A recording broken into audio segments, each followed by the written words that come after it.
I talk about reducing dementia risk because It's the overarching. that's the broader term. But just coming back to that you mentioned, so many people are impacted by dementia in its different forms, and that either as carers or sufferers, or as you say, both. Women are disproportionately affected massively. 2/3 of dementia sufferers are women. Women make up the majority of carers. It is women carrying the burden both of the condition and the caring. We know that estrogen is really powerful in the brain. We know that the mechanisms of dementia start 20 to 30 years earlier. Most women are diagnosed with dementia between 70 or 80. What happens when women are about 50 that might trigger this process of menopause? That is an area of study and research. We all know that dementia is on the rise. There's a rather sobering diagram on the Alzheimer's Research UK homepage that shows that 1 in 2 of our lives will be affected by the syndrome.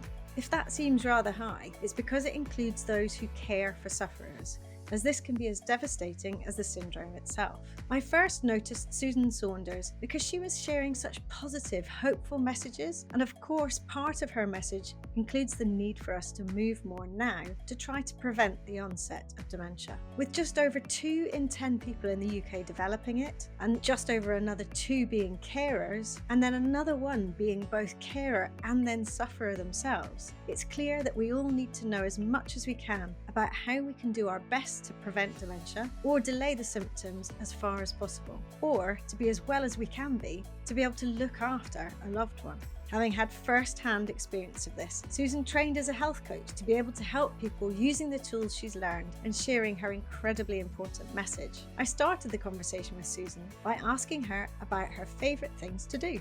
Almost all the things I like to do involve getting out and about, whether that is walking my dog, going to a beach. I live in London, so going to a beach isn't that easy. But I do whenever I can. I live near the river, so I walk by the river. I love going to the theatre and art galleries and that kind of stuff. I love being physically and mentally stimulated. Oh, lovely answer. That's a great summary. And I thoroughly agree. And if I had time for more of the theatery and so on, I would love it. But I certainly get out walking as much as I can. I really, really agree with you on that. So would you say then that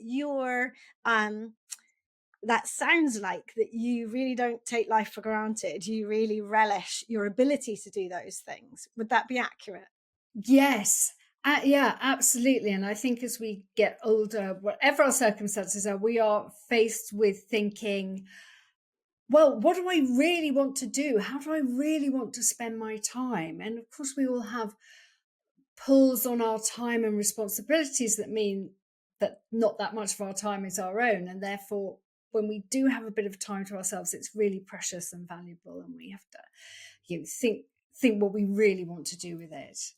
And who we want to do it with as well, whether it's alone time or nurturing lovely friends time. So important. Yeah. Yes. We are here to talk about dementia, and you have experienced it firsthand. When did it first come into your life? It first actually came into my life when I was a teenager, and my grandmother was diagnosed with dementia, my maternal grandmother. And I would see my mum going off from one side of London to the other to go and take care of her at weekends. But I didn't really compute what it meant. And this is the 80s, and I don't think the word dementia was used really. So it didn't really compute with me kind of what was going on. But it then came back into my life much more dramatically when I was in my mid-30s and my mum was diagnosed with dementia. And at that point in my life, I had a toddler and a newborn. I was working full time. And I was in that sort of new baby, new family kind of bubble. And then suddenly I had to deal with taking care of my mum. And so that was just such a shock and so unexpected. And I felt so unprepared for it.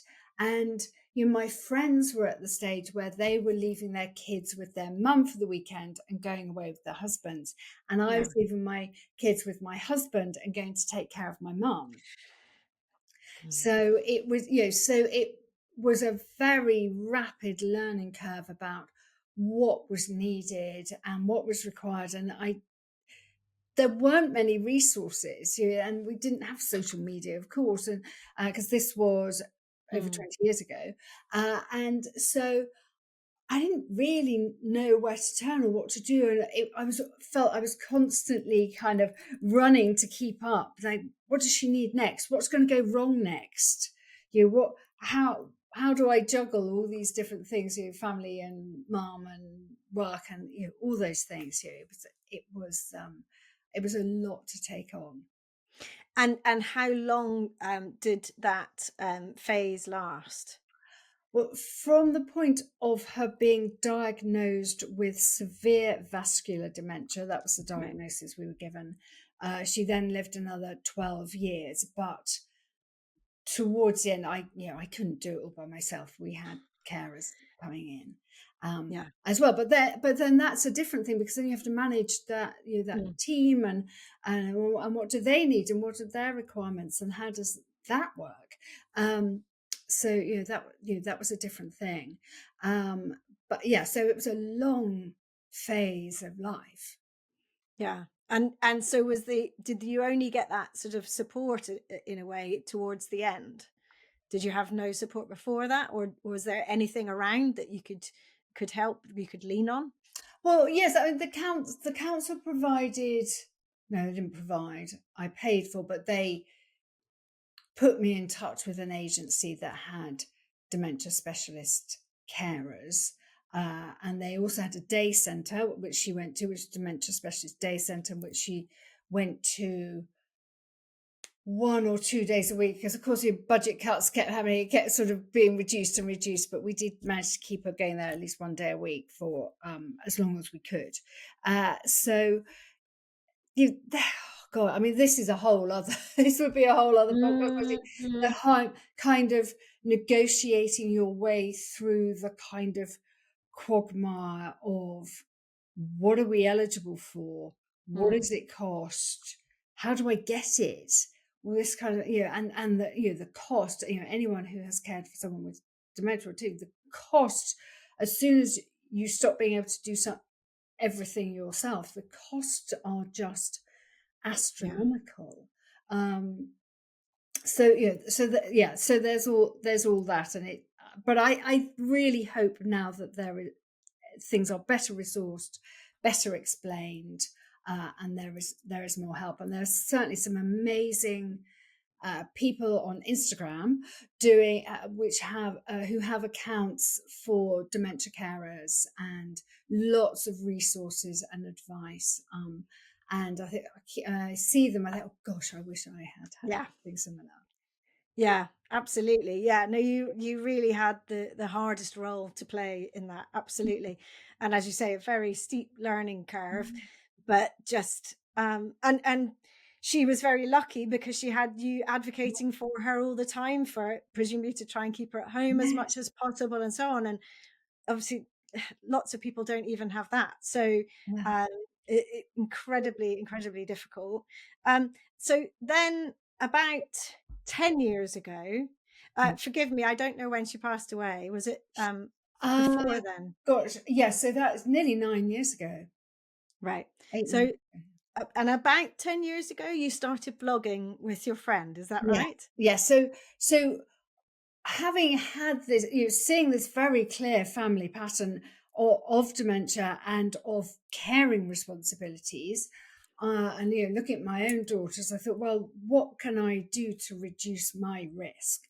And so I started uh, reading whatever I could, whenever I could, which wasn't very often, about how we can age well and reduce dementia risk. And there was so much conflicting advice out there. It was all sort of one day you'd read an article in the paper that was, don't drink coffee, it will kill you. And then the next day you'd read, drink coffee, you'll live forever. And you're like, what, how do we make sense of this? So I was sort of trying to unravel this, and also initially really just think about what can I eat, and how can I cook. And I was talking to my friend Annabelle about that, and she had similar concerns and similar family histories, and so we thought, why don't we do a blog?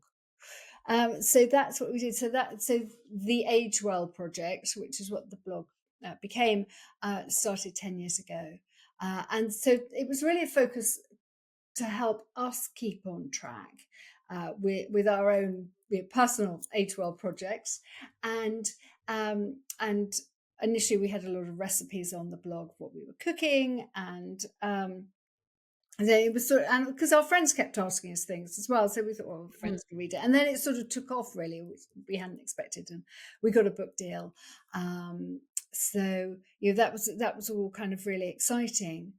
And then while we were writing the book, the Age Well project book, I thought that, this is really great, and I love the writing, but what I'd really like to be doing is helping people more directly, and personally.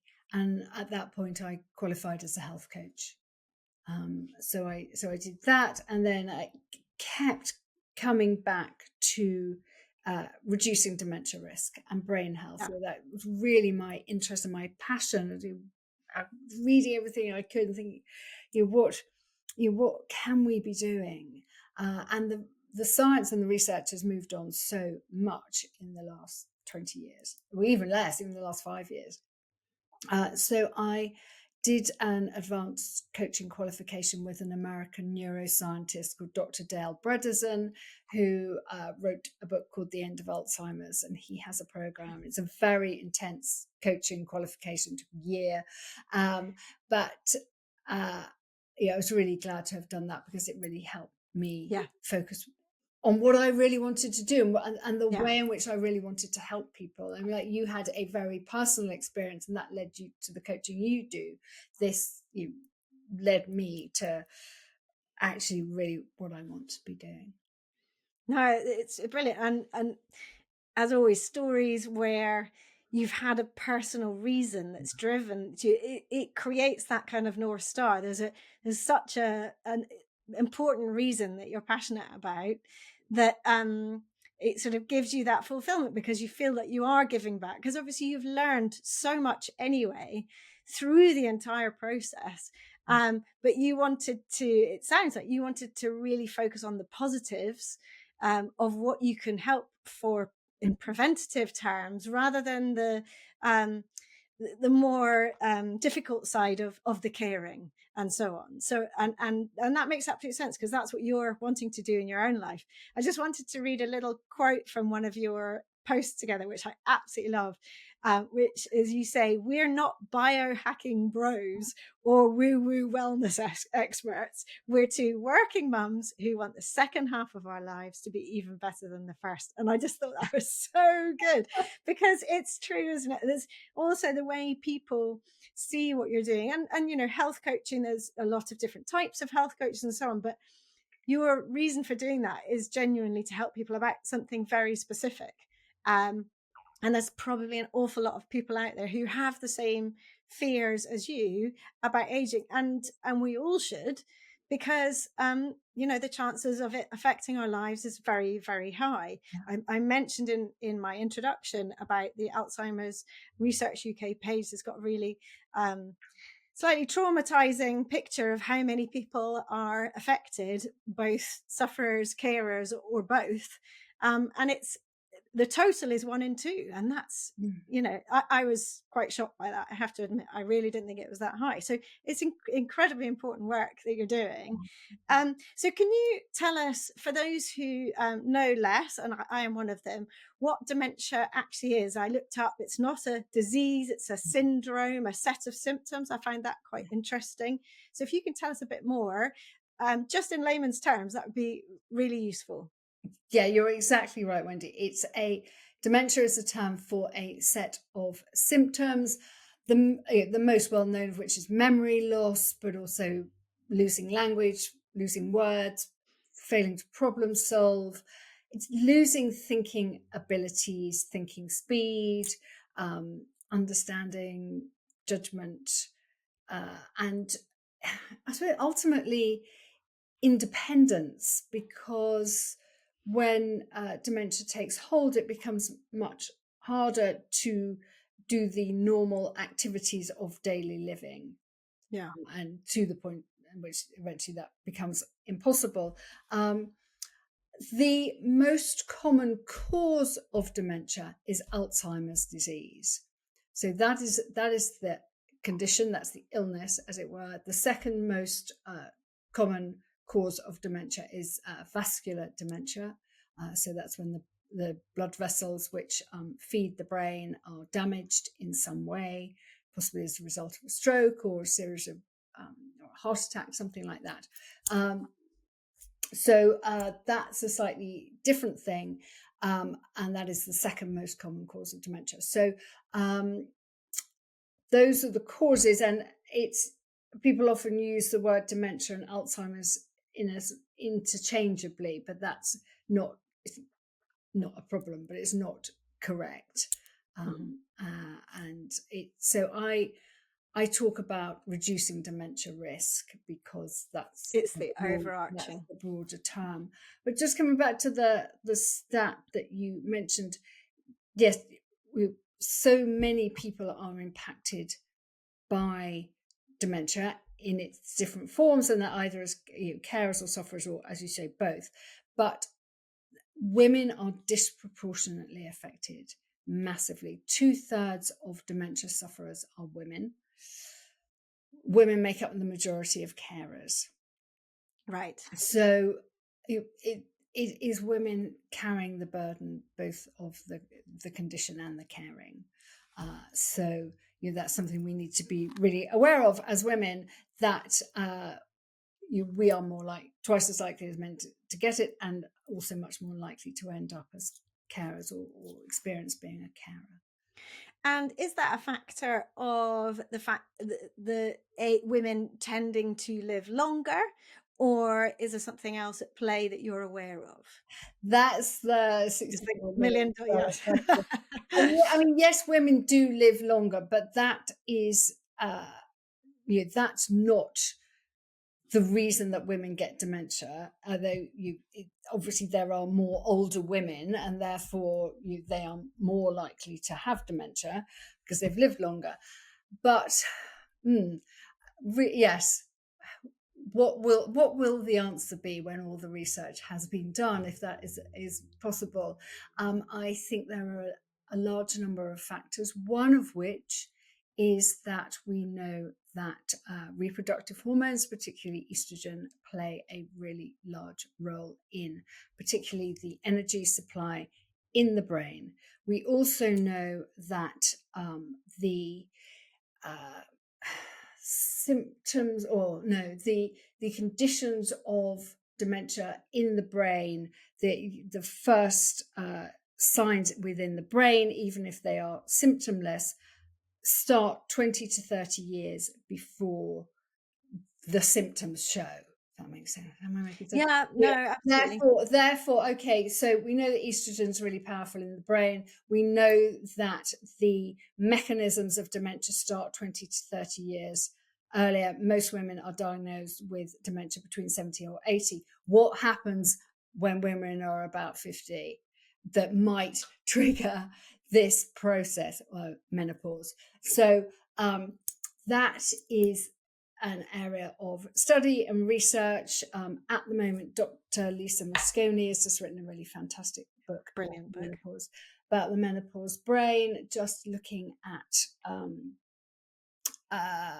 what that is. That doesn't mean that menopause causes dementia or Alzheimer's, which I have seen on social media. Nor does it mean that HRT will cure prevent or prevent dementia or Alzheimer's. It's such a broad area, and we are all so individual. There's really interesting research going on at the moment, and I think we will know more soon about about the correlation of all these different things.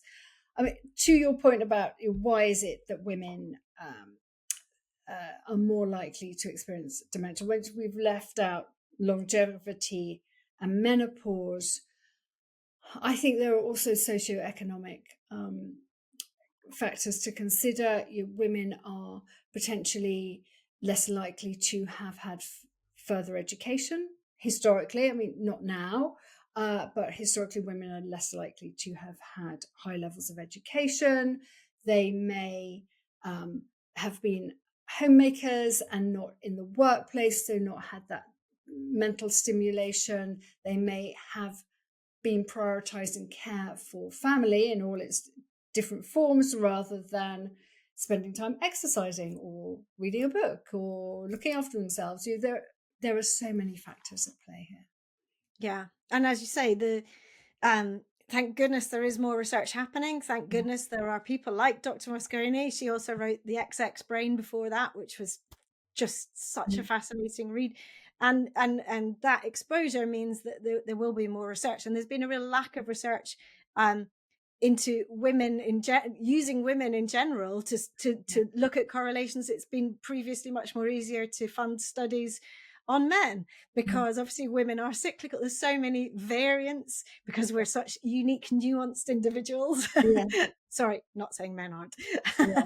But yeah, no, it's great. And you're right. I'm sure there'll be a lot more, hopefully, decisive answers so that we can really help with this ability to try to prevent to a certain extent, but certainly delay as far as possible, which is sort of what you're all about. And are there any tests that you can do in advance to see if this is something that might happen to you in the future? That's another really big area. There are cognitive tests that a GP will do, and there are coming to market more tests that will look at proteins in the blood or in the spinal cord, to see certain levels of certain proteins which are like amyloid beta and tau, which are related to Alzheimer's. But at the moment, how accurate are those tests? And also with some of those sorts of things, people can have high levels of proteins like amyloid and tau in their brains, but not have the symptoms of dementia. They may have some kind of cognitive reserve. That means that even though their brain actually looks like a dementia brain, it doesn't act like one, so they're not having the symptoms. So there's a long way to go. I think there are privately some tests. They're more available in the US than here, but I know people are trying to. I got a message today from someone. People are trying to bring tests to the UK. Yeah, which is interesting in itself. As you say, it's no guarantee that it's going to happen, but I suppose if it makes you work harder to try to prevent, then it can only be a good thing. But that's different. People take these things in different ways, don't they? So exactly. And then is it going to, if you had a test and it said actually you've got high levels of something, are you going to be stressed and panic? Just as bad, yeah. Which is worse, or are you going to use it as motivation, which is what you hope? But that everybody's different, and you don't know your reaction until after you've got the results, essentially. So there's all that at play, and who administers them, and how are the results delivered. All those things have to be considered.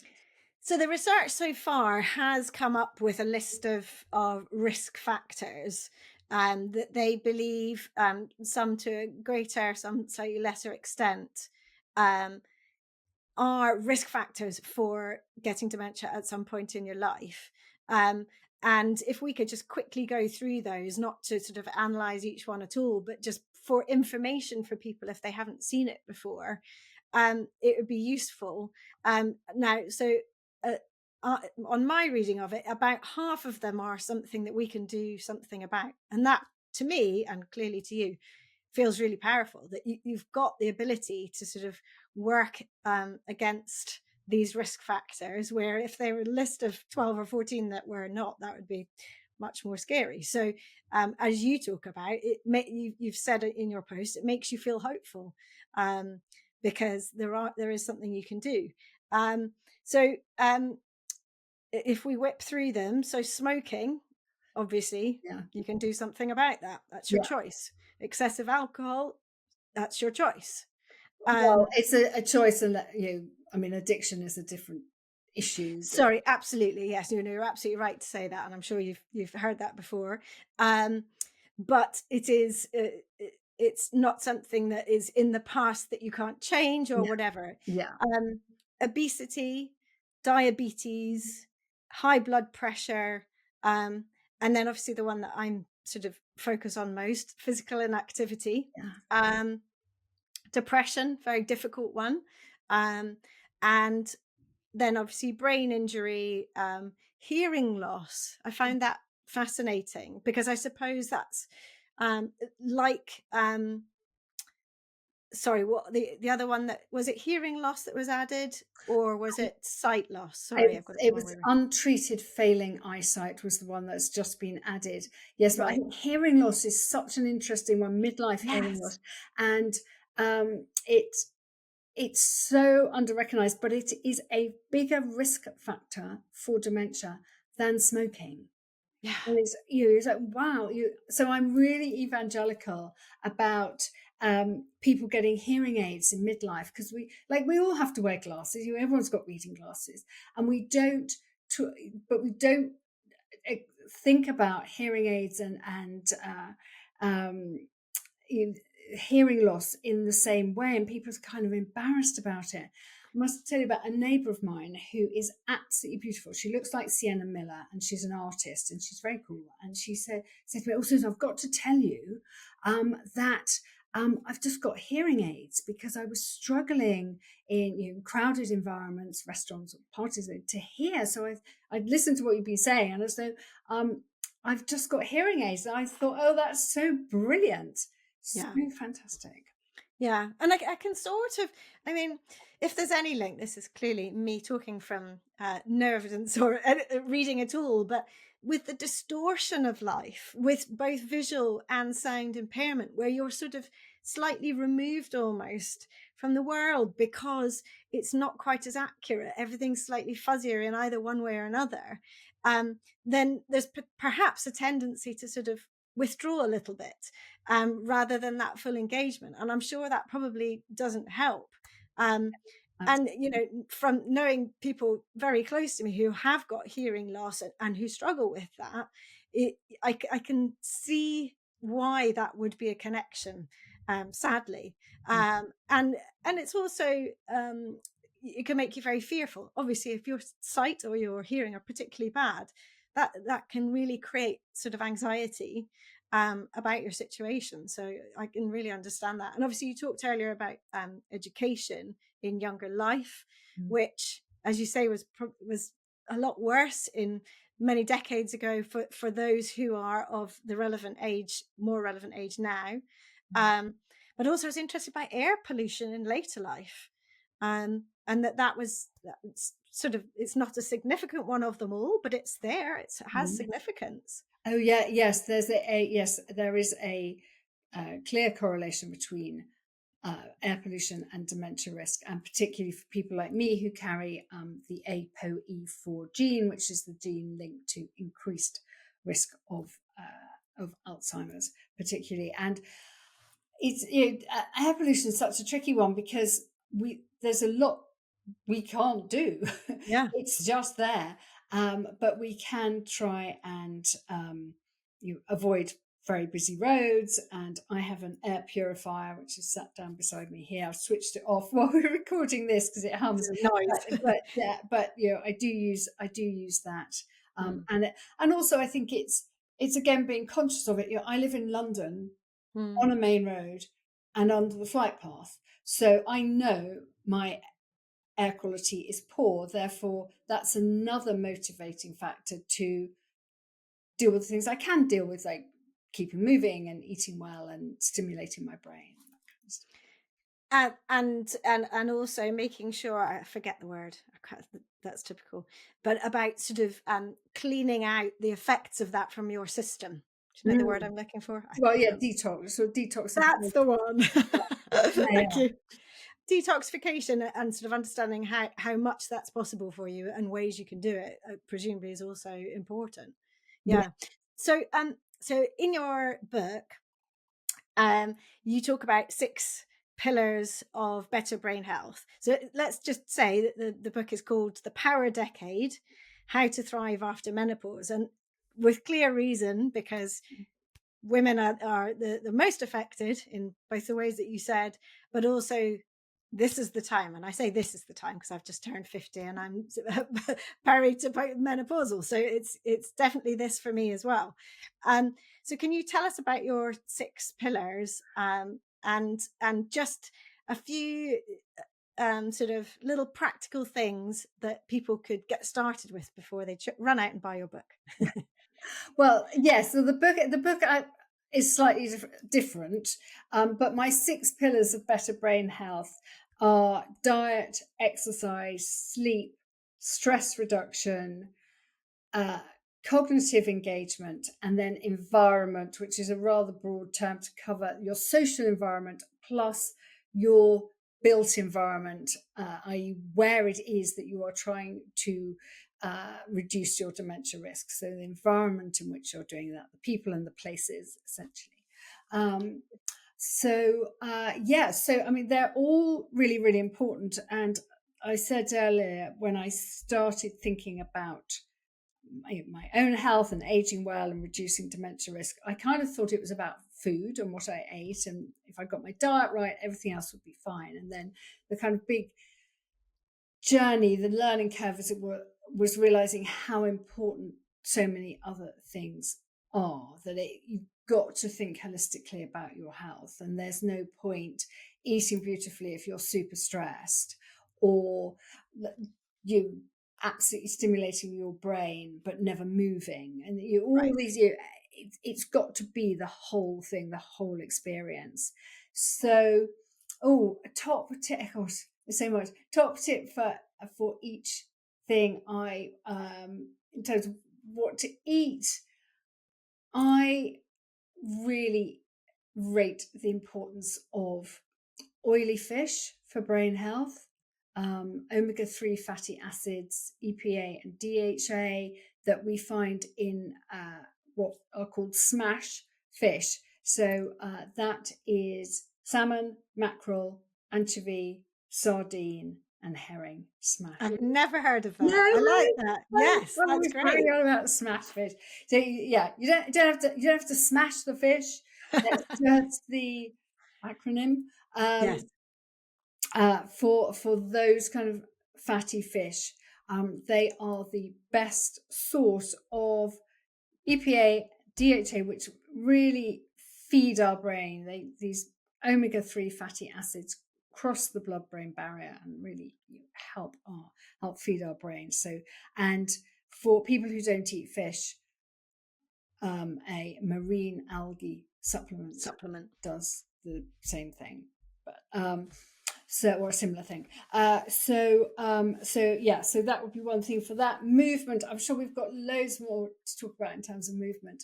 We can come back to that if you want. But well, let's come back to it. But strength training, I think building muscle is absolutely vital. The correlation between muscle strength, particularly leg strength, and cognitive function is really clear. So, but we can come back to that. Sleep, sleep for women in midlife is such a difficult subject. I have a few coaching clients who sleep really, really well, and I'm like, how do you do it? How is that happening? But for most women in midlife and beyond, sleep is a challenge, but I do think we can improve it by absolutely ridding ourselves of the trappings of modern life, when we're in our bedrooms, when we're trying to sleep, and in the 2 to 3 hours before, certainly 1 to 2 hours before we try and go to bed. And I'm always amazed when people say, or my clients will say, oh yeah, well, I'm charging my phone and my laptop and my Kindle right next to the bed. And then I sort of wake up in the night and I check them all. And now I've moved them outside and I'm sleeping better because you're suddenly all those things aren't charging and pinging and lighting up, and your brain kind of knows that they're there, that they're, so even when you wake up, you sort of Yes. have a quick scroll at 3 in the morning. So really simple things do make a difference. And I know there are people who have tried every single sleep hygiene protocol going and they still can't sleep. But for a lot of us, we can make some quite simple changes that will make a difference, because we always kind of think that that last scroll won't affect our sleep, and it does. Stress reduction. I think my view is we live in a really stressful world. We're not adaptive as well. We're built to be roaming the savannah, hunting down saber-toothed tigers or whatever. That's what we're built for. That and the big design fault is that we're not doing that anymore. Yeah. And we're in these stone boxes and with artificial light and all sorts of things, sat and chairs and all this kind of stuff. And so we're just not designed, and the only thing to do really is to accept that and find whatever it is in our lives that helps reduce the stress that causes. You're never going to get rid of stress. I mean, if you've got a horrible boss and you change jobs and you're happy, of course that's going to make a difference. But ultimately, we are just in the wrong environment. So we have to find things that help us adapt and help us feel happy within that environment. And whether that's pottery or yoga or dry stone walling, it doesn't matter. It's just finding the thing that makes you feel happy. Cognitive engagement, new stuff. What can you do that's new? What is your new thing? And whether that is walking the dog on a different route or packing up your entire life and going around the world for a year, it doesn't matter. It's your brain loves novelty. It loves having to do new things and build new channels. We get habituated to activities, and the brain's like, oh, that's great. I can link those neurons together, and that will save me having to think about what the dog walk route is. And so if you change it, the brain's like, oh, okay, I've got to relink a load of stuff. So that's worth doing. And then environment. We've talked about pollution, but being around people and talking to strangers. Yeah. Talk to a stranger every day. It's the best workout you can give your brain, because your brain's having to think, who is this person? What do they want? Are they going to eat me? Are they going to try and kill me? But that it is that sort of prehistoric brain thinking, is this situation safe and how do I respond to it? And that's a really good workout for your brain. Yeah. So talk to strangers. Yes, I would always encourage people when they're out on a walk, even just try not to just nod at the passing person coming your way, but try even just saying morning or lovely day, isn't it? And you feel so much better afterwards. This small lift and trying to make eye contact. I think I've said it on here before, I'm not sure. My kids' old headmistress used to say, give a smile, get a smile. And I just love that little phrase because it is so true. People find it hard to resist a smile. And actually it helps everyone, doesn't it? So yeah, I love that. Interaction is so key. And obviously, as people age and tend to go out less or go into new situations less, that happens less. So you're absolutely, it's a great bit of advice. So back to moving. And I want to say moving because I don't want to say exercise, because I am having done a little bit of reading myself, although there's lots of research still to be done, about how much, so the dosage of exercise and how much that affects the ability to both prevent and delay, it seems that there's swathes of evidence that moving helps. And simplifying it to that level, I think, is a really good thing, because then it takes that onus off. Well, you've never exercised in your life, and actually it's something that you hate because you see the gym as, a hellhole, and things are, but in fact, embracing, as I've mentioned my message about the importance of just moving more and in more ways is key. And to your point about cognitive engagement, trying a new thing, it doesn't have to be some really difficult exercise thing. It can just be a new dance that, you pull up on YouTube and say, I want to try the salsa. You can have no one else there, but you can have a go and have a laugh at yourself. and you only need to do it once. It doesn't, you don't have to be good at something. But the importance of movement does seem to be very clear. And you talked about weightlifting. Now, a lot of people instantly think of large dumbbells and, again, gyms and things like that. But a lot of people, as they age, stop lifting their own body weight. And I talk an awful lot about going to the ground and back up, because that's resisting gravity, using your entire body weight, and primarily using your legs, which you alluded to, those leg muscles being absolutely key. And yet, as we get older, and because of modern life, meaning we've got chairs, we don't need to, we've got beds, we don't need to, that ability to get up and down to the ground tends to reduce. And for me, that's my top tip, my quick hack in a way, is to say, practice that on a daily basis, and keep practicing it on a daily basis. And that may serve you in many more ways than you realize, not just the mobility and strength that I talk about, and the ability to access your other activities in daily life, or all the activities you want to do. It might also be helping potentially prevent dementia. Yes.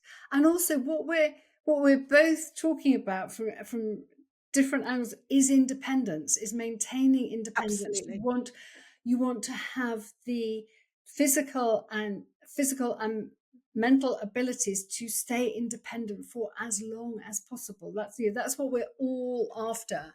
And it doesn't matter whether you can lift weights or translate War and Peace from the original Russian. It's it's about what do you need to stay independent, and what do you need that's a little bit more than that, and how much further can you go? But that's what we want. Physical, being able to get out of a chair, being able to dress ourselves, pay the bills, whatever it takes for us to be independent. And we can all practice in movement terms. We can all practice that now, because it's incredible how early in life people start to struggle to get out of a chair or help themselves to get out of chairs, because we're all a bit tired and so on. So we're pushing with the arms, but then we end up pushing down onto the arms every time and not actually just freeing our arms and getting out. So there's lots of little ways that our body quickly takes over before the brain's thought, oh, actually, I need a different angle on this, or we never do it. And it's that mindful knowledge of what little things can I do throughout my day that are actually going to really benefit me in the long run, which, is all my stuff. But also, as you say, weight bearing. And there's other ways, again, around weight bearing. So when you're out on a walk, putting a pack on is a really good thing to do. Often people will go for plan a longer walk at some point. They'll put a pack on and they haven't done it in a long time, and they'll really struggle with their shoulders and their back because they've not sort of practiced it. But when we go out on a walk, there's nothing stopping us putting a pack on with a little bit of weight in it, even if it's a couple of cans of soup. It doesn't matter what it is, to just help us with that weight bearing. There's also great things like weighted vests, if you're not bothered about how you look, that are great because they're both front and back, so they're keeping you nice and upright. But there's always ways around the things you don't want to do. There's always opportunities, and I think that's, I love the fact that there are. It's about healthy living, and prioritizing your own health, putting your own health first now, so that either, as you say, you stay independent for as long as you can, or you're in the best shape you can to help someone when it does hit. Because obviously then when you're caring for someone else, that's hugely stressful on your own system. And so the healthier you are, the better that you can do that for not only them, but also your other dependents. We talk a lot about, with my friends, the sandwich generation. It's such a good term because, you're looking after young ones. Thankfully, they're getting a bit older now. They need a bit less looking after. And then the generation above starts to need more care, and you sort of pull both ways, and you're trying to have a career and just small things like that, and a social life, oh no, this is a really fascinating area, and it's really important work you're doing. Thank you. And tell me, when you are working with your clients, how do they come to you in one way and leave feeling another? I hope so. Yes, so that's what they tell me. Yes, so I what I want. I think for me, two things. One, we can never guarantee that we're not going to get dementia. We can do all this work, and it could still happen to us. We have to accept there are no guarantees. But also, I know when people come to me for coaching, often they are living with an enormous amount of fear, as I was, that dementia may come for them. And so the goal is for them to finish coaching with me, knowing that they are doing everything they possibly can to reduce their risk. No guarantees, but they're doing everything. They have built the habits, because I also qualified as a habit coach, so I thought that's really important, because similarly to I'm not someone who says, hey, you work with me for 3 months, you'll lose 10 pounds or whatever, 20 pounds, whatever. The goal is that you have built the habits that have been scientifically proven to reduce dementia risk. That's what we're trying to achieve. So that's what I give my clients. And having the knowledge, because forearmed is forewarned. You can be ready to a certain extent, but as you say, you've got the knowledge, so then it's up to you. And I think there's an awful lot of there's a lack of knowledge for a start. And so you're doing a brilliant job in both social media and book terms, getting that message out there. And then when people need more individual help, because they've got barriers they can't see past, then that's really, really beneficial as well, because with that knowledge, then we have more choices. But when we don't know, and we don't have the choices. And I see my work as well. If someone wants to come and work with me forever, it's kind of defeating the purpose.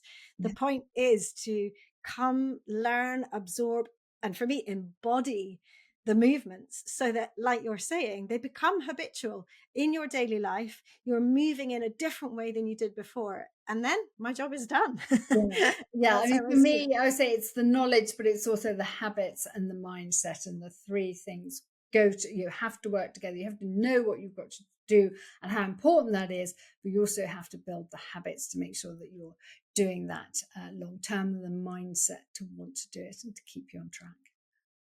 And so it's been an absolute pleasure having you on here, and I've learned loads, and I hope the audience has too. I'm sure they have. And it's hopefully been a positive conversation. The point is that we have got more information. We're getting more and more information. There's lots of things we can do, and that's empowering. Are there any final little habits or anything that you can suggest to people that they could make a little change in their lives? One small thing which I'm sure will resonate with you, Wendy, is use your hands. Do something other than typing on a keyboard that uses your hands. It stimulates the brain. It helps produce dopamine, which is one of the feel-good hormones, the reward system. And our hands have a very specific relationship with the brain. They're kind of talking to the brain. So anything we can do that uses our hands, whether that's knitting or crochet or gardening or curtain kriya meditation that has finger tapping or pottery, whatever it is, use your hands, get them talking to your brain. That's brilliant. Lovely. Oh, perfect. Well, that's a lovely place to end. Thank you so much for coming on. Thank you for giving me your time. And I will link to your books and your social media and your website in the show notes. So for anyone who wants to find them, it'll all be in there. Okay, thank you so much, Wendy. I've really enjoyed the conversation. Thank you. I hope you've enjoyed listening, and if you have, you can help by doing 3 things. First, press the follow button to tell podcast platforms you want to listen again. Second, please give the show a 5-star rating and leave a review about why you liked it. And third, I'd love you to share it with friends and family or on your socials, for which I'm truly thankful. Finally, if this podcast is making you want to start reclaiming your own movement, join me in the Reclaim Movement membership for classes, both live and by replay, and countless videos of mini movement breaks to add into your daily life, covering practical and fun, important natural movements. Visit reclaimmovement.co.uk/membership to get started with your 7-day free trial. See you for the next episode, and thank you so much for listening.